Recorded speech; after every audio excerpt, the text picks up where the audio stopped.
welcome back. Now, former Friends star Jennifer Aniston regularly piques the public's interest. So when she revealed the secret behind her fantastic figure, it undoubtedly made headlines. Yes, many stars are crediting their successful weight loss to intermittent fasting, and it looks like it's here to stay. But how does it work, and could it work for you? Well, nutritionist Heather Leeson joins us now to discuss. Good morning, Heather. Good morning. Let's be honest, Jennifer Aniston has always had an incredible figure since time began. Yes. So really anything that she does is going to make headlines, but not necessarily she can attribute it to intermittent fasting. It is catching the world by storm. A lot of people are doing it.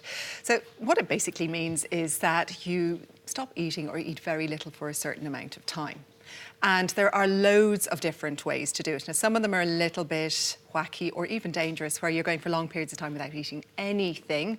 There's one called the warrior diet, where you just have one meal a day, and that's very famous. Jack Dorsey, who's the CEO of Twitter, that's what he does, so one meal a day. Now, I don't think that that is a good idea. Fasting for long periods of time, not necessarily great for many, many people, but there are easier ways to do it. And I think the way that Jennifer Aniston is doing it, and a lot of the celebs doing it, is what we call time-restricted feeding. And that is also called 16-8. So that is where you fast for up to 16 hours a day. So from 12 to 16 hours a day, you're not eating anything. And you would do that every day. And that sounds tricky. You would do it every day, Heather? Every day. Or, you know, for us normal mere mortals, even 5 days a week will give you many of the benefits. But the thing about it is that for some of that time, you're asleep. Okay. So even if you did 12 hours, say you had your dinner at 7 o'clock in the evening, had your breakfast at 7 in the morning, you've done a 12-hour fast. So it's taking out the snacking element at night. And that's one of the benefits. So just walk us through a typical, not necessarily what's in each meal, but what time the meals should happen for this to work in the Jennifer Aniston kind of way. If you want to do 16 hours, which is where the research shows you get the best benefit, that would be your dinner at 6 o'clock in the evening, breakfast at 10 o'clock the next day, and in between your dinner and your breakfast, you eat nothing. Now, you might drink water, go mad and have a bit of herbal tea or a cup of tea or coffee black, but that is it. So you don't have any food. Do you think a lot of people are doing it without realising then, people who don't like to snack at night? Yeah, absolutely. And I think 50 years ago, we didn't snack anyway. So that is how we traditionally would have eaten. And it makes sense on a lot of levels. So a lot of people are doing it because it helps to lose weight. And that is one of the main benefits. But beyond even restricting calories, because you're naturally cutting out some of the rubbish, for example, you eat in the evening, you're actually changing how your body manages insulin. And that is why it's so helpful for losing weight. And it really does work. It's easy. You don't have to count calories. You don't have to look at points. You don't need any special books or anything. You just literally stop eating. So your breakfast, your lunch, your dinner at 7, let's say. 7, And don't eat another thing afterwards. Yeah. Apart from fluids. Yeah, that's right. And then the next day you have your breakfast 12 hours later. Yeah. And is that giving your digestive system a break as well as, I suppose, losing calories? Loads of benefits beyond losing calories. Certainly for people with sensitive stomachs, it can help because you're giving your body a break. Actually, digesting food is quite an energy draw for our body. So giving a break helps digestion, helps insulin sensitivity as well. So that's going to help lose weight, but also the 750,000 people in Ireland who are pre-diabetic are going to get a benefit from that too. And in terms of our heart health, reduces cholesterol, reduces blood pressure. So there's loads of different benefits, and even for our brain. Now, it's thought to reduce inflammation in the brain, help neuroplasticity, which is brain connections.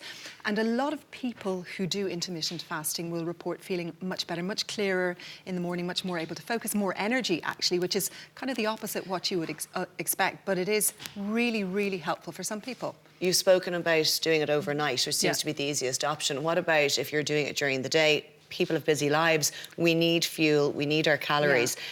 You could get very lightheaded if you're fasting intermittently or for your 12 hours during the day. Yeah, you could. So it's much easier to do it at night. And I have to say, you know, despite all of the benefits that I've just talked about, it is not suitable for everyone. You've brought up that feeling lightheaded. So someone who's, for example, diabetic should absolutely not do it unless they've been very carefully monitored.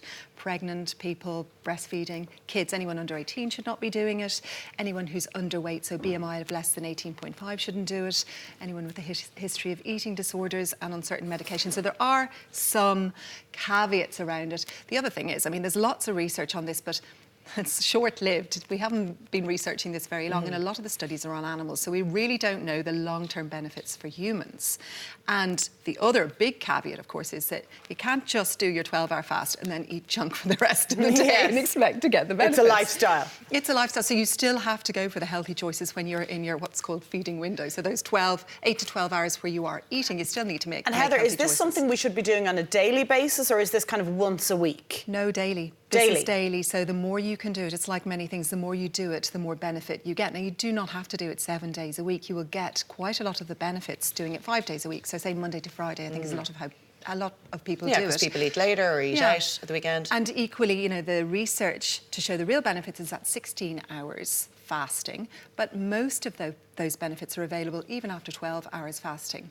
The other Hollywood diet, the 5-2 diet, seemed to be hugely successful last year and the year before. Yeah. You explained that to us. Which is better? So they're both forms of intermittent fasting. I think the 5-2, which is where you restrict your calories to under 500 2 days a week, will work equally well. It's just a little bit harder to follow because you've got a lot of people dread those 2 days where you're not going to be eating very much and you're thinking about food. Yeah.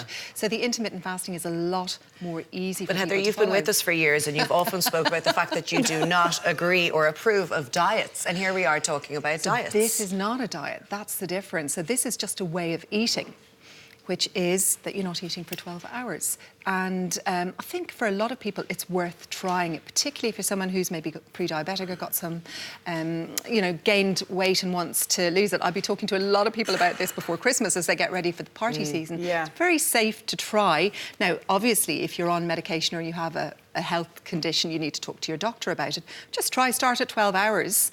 And that might be, you know, what works for you. You can try extending it a little bit if you're enjoying it. You don't want to go above 16 hours. I think 12 hours is fine for Because we've most of listened us. to health experts, nutritionists like yourself, even our parents growing up, about the importance of breakfast being the most important meal of the day. And now there's a suggestion of maybe delaying that. Now, I still think breakfast is important, but you can have your breakfast at 9 o'clock. Okay. You know. Now, if someone's started work at 4 o'clock in the morning, that might not work for them.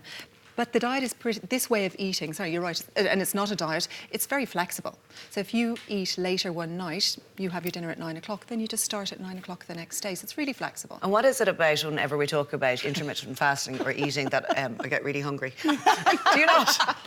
All I Starving can think about is food. Me too. So maybe we're better off trying it when we're asleep. We haven't ever listened so carefully to an item in our entire lives. Wow, very interesting. Fascinating. Yeah, let's read more on it. Really interesting. Okay. Yeah. Thanks very much, Heather. Forward to hearing Thank how you, you get on. Heather. Thank you.